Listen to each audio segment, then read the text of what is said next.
अचानक ही उस बूढ़ी औरत की ओर देखते हुए पुष्कर को फिर से अपने शरीर में बदलाव की वही तरंग महसूस होने लगी जो कुछ देर पहले बाथरूम में हो रही थी। ओह स्वीट हार्ट, तुम मुझे इतनी जल्दी छोड़कर नहीं जा सकती। पहले मुझे जाना था, अब मैं तुम्हारे बिना कैसे जी पाऊंगा। पुष्कर के कानों में उस बूढ़े आदमी के रोने की आवाज पड़ रही थी। पुष्कर ने दबी हुई आवाज में खुद से कहा, कहाँ हो तुम? अभी मुझे तुम्हारी जरूरत है। अचानक ही पुष्कर को लगा कि उसकी नसों में बहने वाला खून तेजी से दौड़ने लगा है और उसके दिमाग में तेज ऊर्जा का संचार होने लगा है। डॉक्टर और नर्स आ चुके थे और डॉक्टर ने उस बूढ़ी औरत को मृत घोषित कर दिया। साथ में खड़ी हुई नर्स ने सफेद कपड़ा उस बूढ़ी औरत के ऊपर डाल दिया और सभी को पीछे हटने का निर्देश दिया, लेकिन बूढ़ा आदमी उसे छोड़ने के लिए तैयार नहीं था। मुंह से कुछ मत बोलना, बस चुपचाप देखते रहो और अपने शरीर को ढीला छोड़ दो। काले सांप के शब्द पुष्कर के कान में सुनाई दिए। अचानक ही पुष्कर आगे बढ़ा और उसने उस बूढ़ी औरत के चेहरे से सफेद कपड़ा हटा दिया और उसकी नब्ज पकड़कर देखने लगा।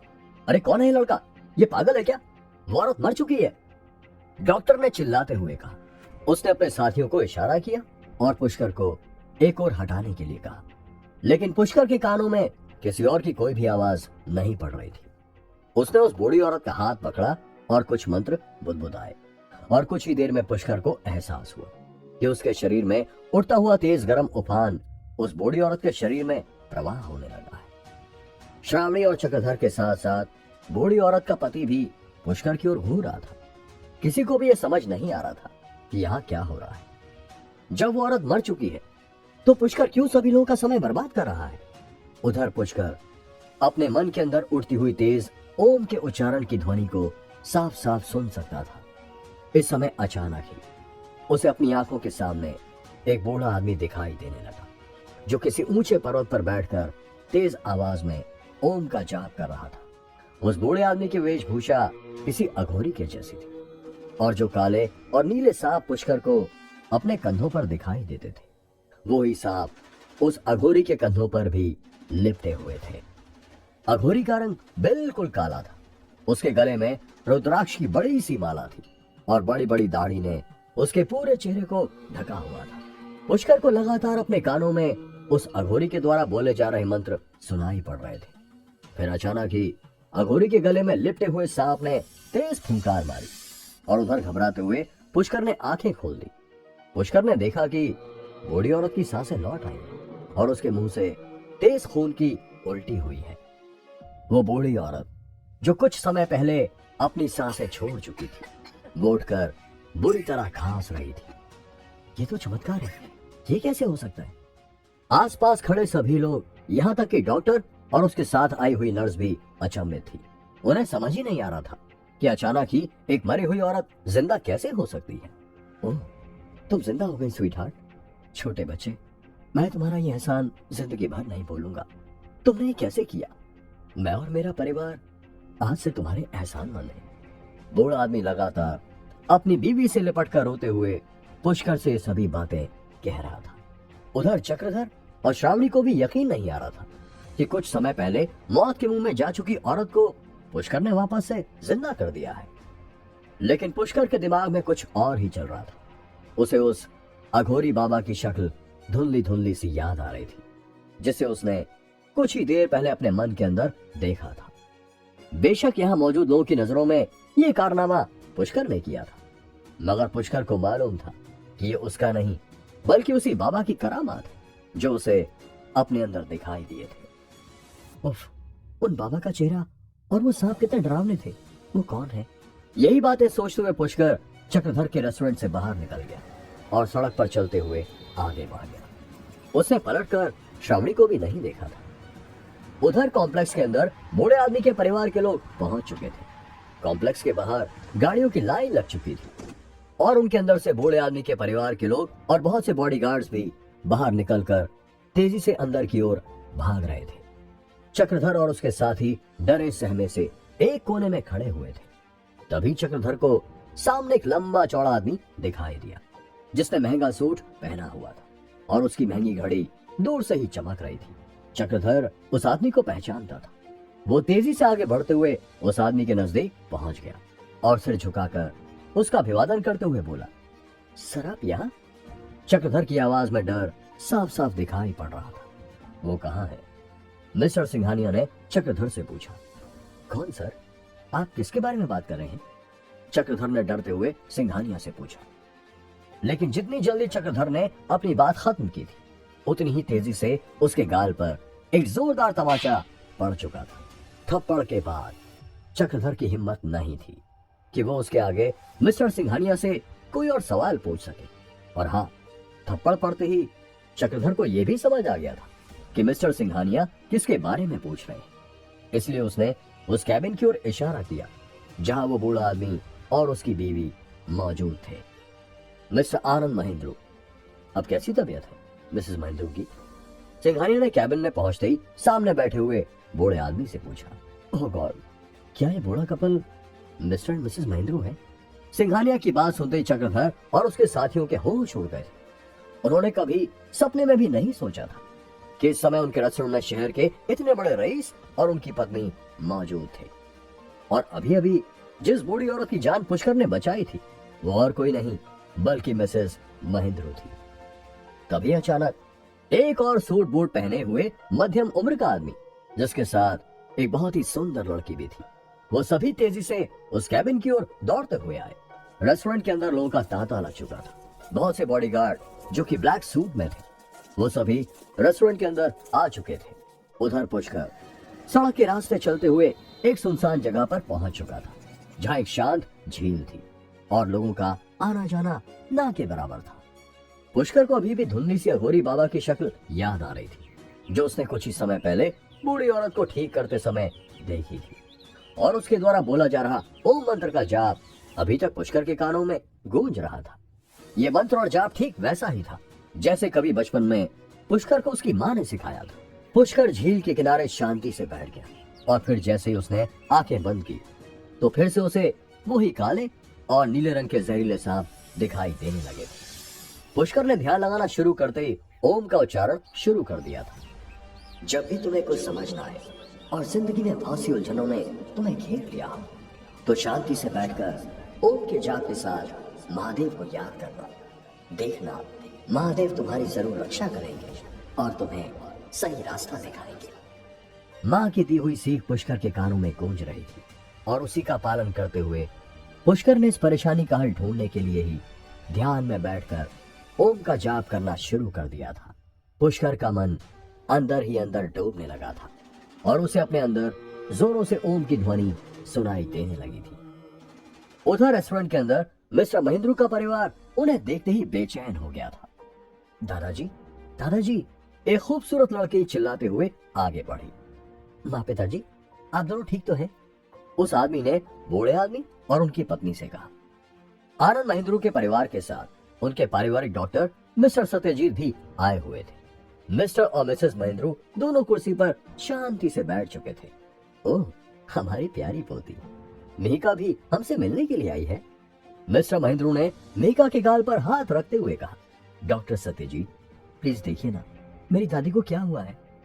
मेघा की आंखों में आंसू थे और वो डॉक्टर सत्यजीत से आग्रह करते हुए बोली थी, अरे तुम क्यों चिंता करते हो, हम दोनों बिल्कुल ठीक हैं। दादी ने मेघा के सिर पर हाथ फेरते हुए कहा। मेघा की आंखें लाल थी और वो काफी डरी हुई भी लग रही थी। उसने सुबकते हुए अपने दादाजी से कहा, दादाजी, आप जब भी दादाजी के साथ कहीं घूमने जाते हैं तो कभी भी किसी को साथ लेकर नहीं जाते हैं और फिर ऐसी जगह आते हैं जहाँ के बारे में हमें कुछ पता ही ना हो। आनंद महेंद्रू ने कहा, अरे मैं और तुम्हारी दादी यही नॉर्थ कैंपस के कॉलेज के पढ़े हुए हैं और यहाँ की गलियों में हम छुप छुप कर मिला करते थे। इसीलिए अक्सर जब भी पुरानी यादें ताजा करनी होती हैं तो यहीं पर डेट मारने आ जाते हैं।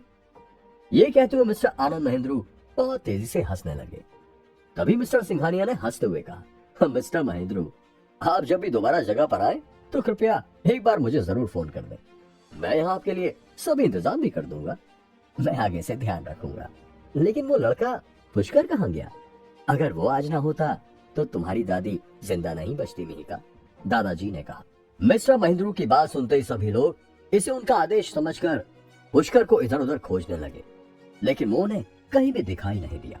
जब उन्होंने सीसीटीवी कैमरों में देखा तो उन्हें पता चला कि पुष्कर तो पहले ही बाहर जा चुका है। अरे ये कैसा लड़का है, इतना बड़ा काम करने के बाद भी बिना इनाम के ही चला गया, मिस्टर महेंद्रू ने कहा।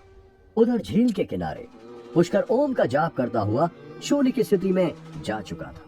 अचानक ही पुष्कर को चारों ओर धुआं ही धुआं दिखाई देने लगा।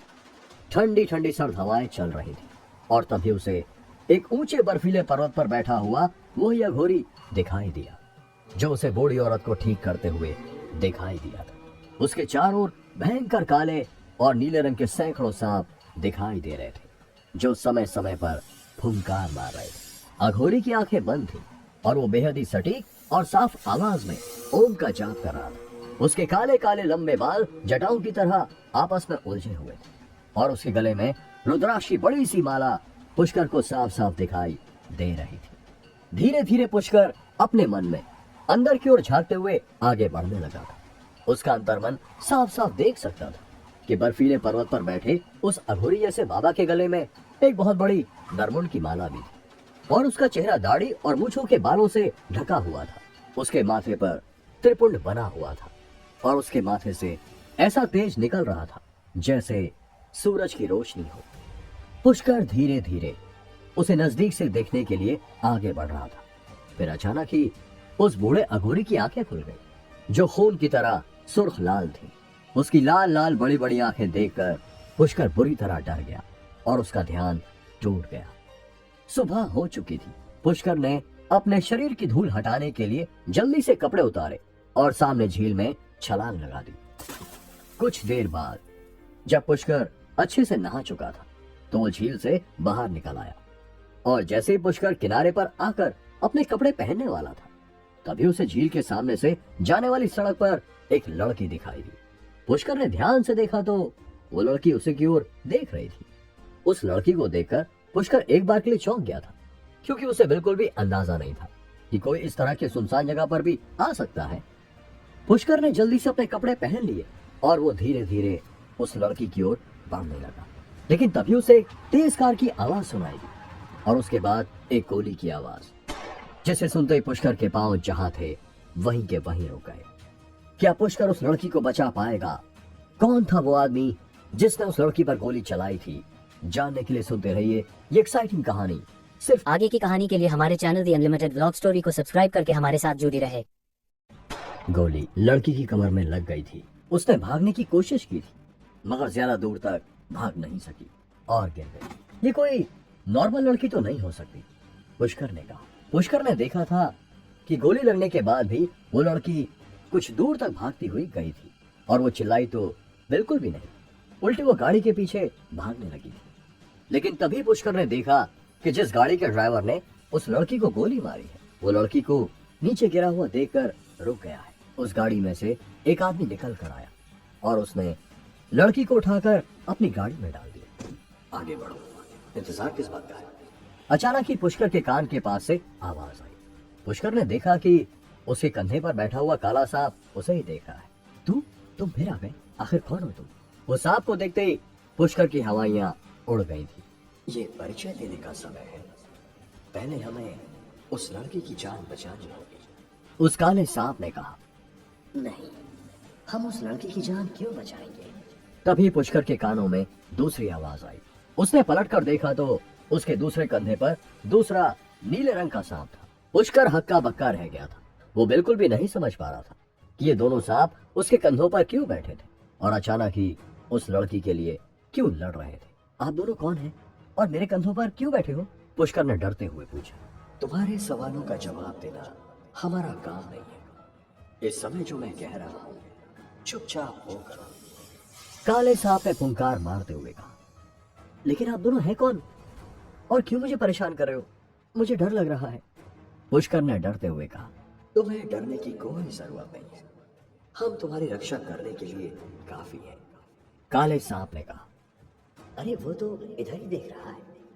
तभी नीले सांप ने जोर से चिल्लाते हुए कहा और अगले ही पल पुष्कर ने सामने की ओर देखा कि उस आदमी ने अपनी बंदूक का मुंह पुष्कर की ओर करके गोली दाग दी है। मगर इससे पहले कि वो गोली पुष्कर को छू पाती, पुष्कर एक और हवा में उड़ गया और उस गोली के रास्ते से हट गया।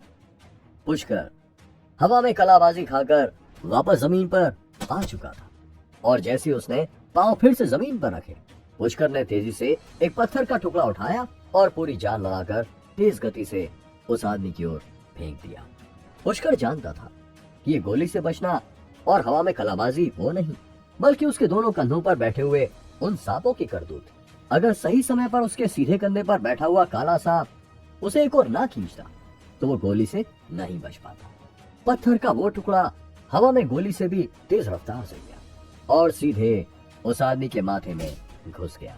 वह पत्थर यही नहीं रुका, बल्कि उस छोटे से पत्थर ने गोली चलाने वाले आदमी के सिर को भेद दिया और उससे पार होकर दूसरी ओर के गाड़ी के शीशे को तोड़ता हुआ पार निकल गया।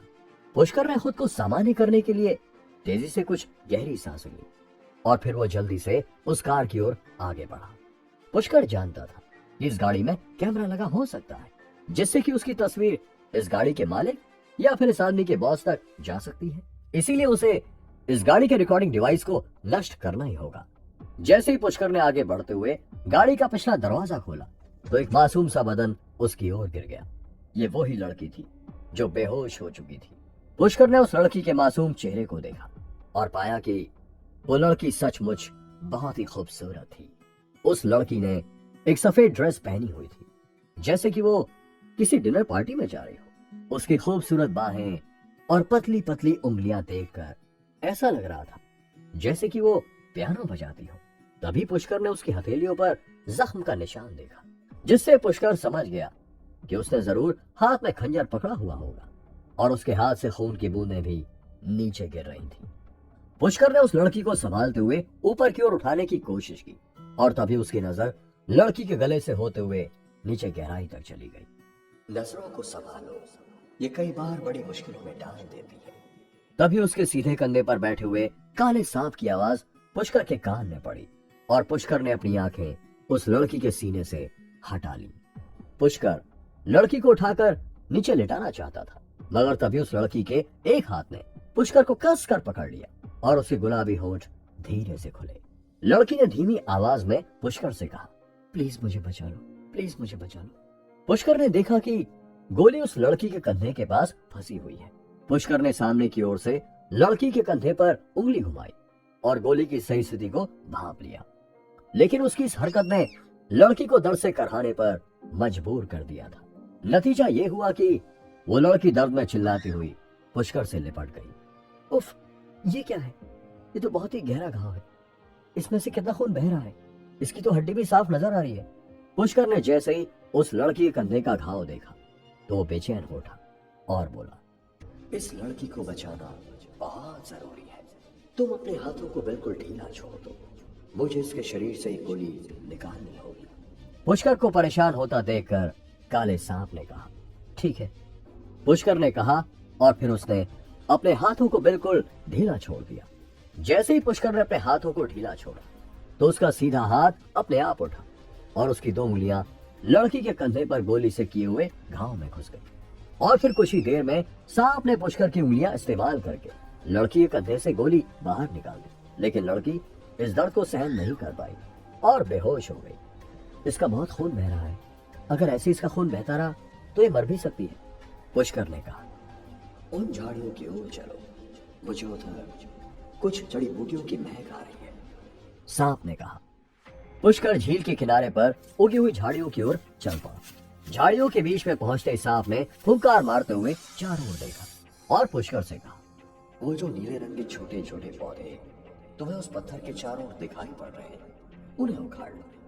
काले सांप के कहते ही पुष्कर आगे बढ़ा और उसने वो नीली पत्तियों वाले पौधे उखाड़ लिए और फिर वो वापस उसी लड़की के पास आ गया। इन्हें रगड़कर इसके घाव पर अच्छे से लगा, इससे खून भी रुक जाएगा और कुछ ही देर में इसे होश भी आ जाएगा। काले सांप ने कहा। ये सभी काम करने के बाद पुष्कर तेजी से गाड़ी में घुसा और उसके अंदर से कैमरा और उसकी रिकॉर्डिंग नष्ट कर दी। जब पुष्कर वापस से लड़की के पास पहुंचा तो उसने देखा कि लड़की ने करवट ली है, लेकिन उसने अभी तक अपनी आंखें नहीं खोली। पुष्कर कुछ देर तक उसके चेहरे को देखता ही रह गया। वो सचमुच बहुत ही ज्यादा खूबसूरत थी। अचानक ही उस लड़की की आंखें खुल गई और उसने पुष्कर को अपने सामने देखते ही उससे पूछा, थैंक्स, लेकिन क्या मैं जान सकती हूँ कि आप कौन हैं? इट्स जस्ट अ कोइंसिडेंस, मैंने तुम्हारी जान बचा दी है, अब मुझे जाना है। Hope we will never meet again.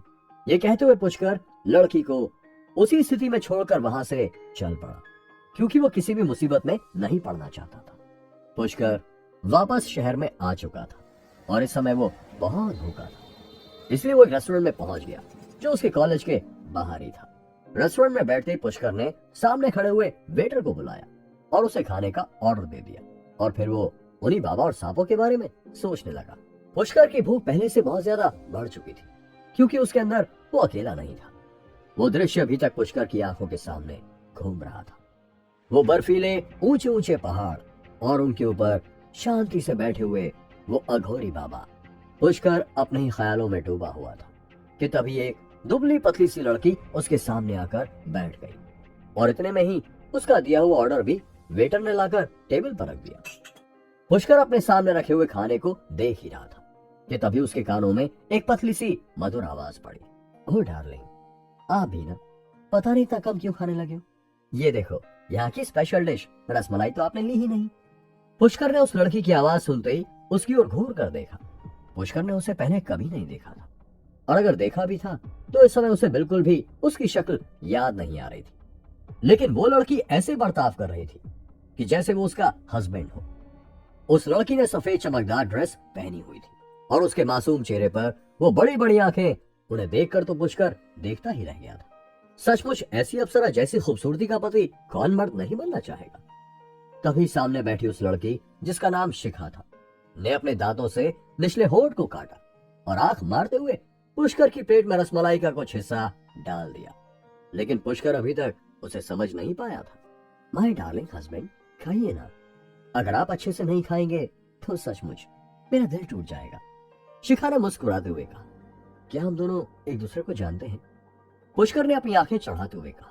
लेकिन पुष्कर ने अपनी बात खत्म भी नहीं की थी कि उससे पहले ही शिखा ने चम्मच भरकर उसके मुंह में रसमलाई डाल दी। शिखा, ये लड़का कौन है? तभी वहां पर 3 लोग आ गए और शिखा को पुष्कर को इस तरह से खाना खिलाते हुए देखकर उससे पूछने लगे।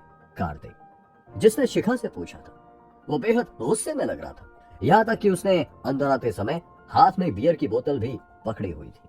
भाभी, क्या मेरा बड़ा भाई नितिन तुम्हारे लिए काफी नहीं है, जो तुम्हें चिलगोजे की भी जरूरत पड़ गई? कार्तिक ने गुस्से में दांत भेजते हुए कहा। कार्तिक की बात सुनते ही शिखा ने पुष्कर के मुंह में डाली हुई चम्मच बाहर निकाली और गुस्से में उसकी ओर देखते हुए कहा, मैंने तुम्हें कितनी बार समझाया कि मैं तुम्हारी कोई भाभी अभी नहीं हूं, पर तुम्हारे कान की तरह तुम्हारा दिमाग भी छोटा है, इसलिए शायद तुम्हें सीधी सीधी बातें समझ नहीं आती। अब ध्यान से इन्हें देख लो, यही मेरे बॉयफ्रेंड है और मैं दिल से इन्हें अपना पति मान चुकी हूँ, इसीलिए अब अपनी कबूतर ऐसी शक्ल लेकर यहाँ से गायब हो जाओ, सॉरी, उड़ जाओ। शिखा ने हाथों से उड़ने जैसा इशारा करते हुए कार्तिक का मजाक उड़ाते हुए कहा था, क्या ये सब कुछ तुम इस कल के लौंडे की वजह से बोल रही हो? अगर मैंने गलती से भी इसके जबड़े पर एक जड़ दिया ना, तो ये यहीं अपनी पैंट गीली कर देगा। कार्तिक ने पुष्कर की ओर देखते हुए कहा। कार्तिक की धमकी भरी बात से भी पुष्कर को कोई फर्क नहीं पड़ा था। उसे तो उल्टा ये सोचकर हंसी आ रही थी कि ये लड़की उसे शील्ड की तरह यूज कर रही थी। तुम उसे क्यों धमकी दे रहे हो? जब मैं तुम्हारे भाई को एक्सेप्ट नहीं कर रही हूँ तो इसका मतलब मैं उसे पसंद नहीं करती हूँ। क्या इतनी सी बात तुम लोगों को समझ नहीं आ रही है? शिखा को गुस्सा आ गया था, इसलिए उसने तेज आवाज में कार्तिक को डांटते हुए कहा था। इस बार पुष्कर ने भी कार्तिक की ओर देखा और उसकी अगरबत्ती जैसी पतली पतली बाजुओं को देखकर अचानक ही पुष्कर को हंसी आ गई। फिर पुष्कर का ध्यान उस बियर की बोतल की ओर गया जो कार्तिक के हाथ में थी। बेटा, जब शक्ल लेब्राडोर जैसी हो तो पिटबुल जैसी बातें नहीं किया करते। ओह, तो तुम इस बोतल की वजह से हीरो बन रहे हो? क्या सचमुच इससे तुम मेरा सर फोड़ सकते हो? इतना कहते पुष्कर ने उस बोतल को कस कर पकड़ा और एक झटके में ही तेज आवाज के साथ जोर से दबाते हुए पुष्कर ने उस बोतल को अपने एक हाथ से ही तोड़ दिया। क्या कार्तिक पुष्कर को ढूंढने के लिए आएगा? काला सांप जंगल में मिली उस अनजान लड़की को क्यों बचाना चाहता था? जानने के लिए सुनते रहिए ये एक्साइटिंग कहानी। सिर्फ आगे की कहानी के लिए हमारे channel the unlimited vlog story को सब्सक्राइब करके हमारे साथ जुड़ी रहे।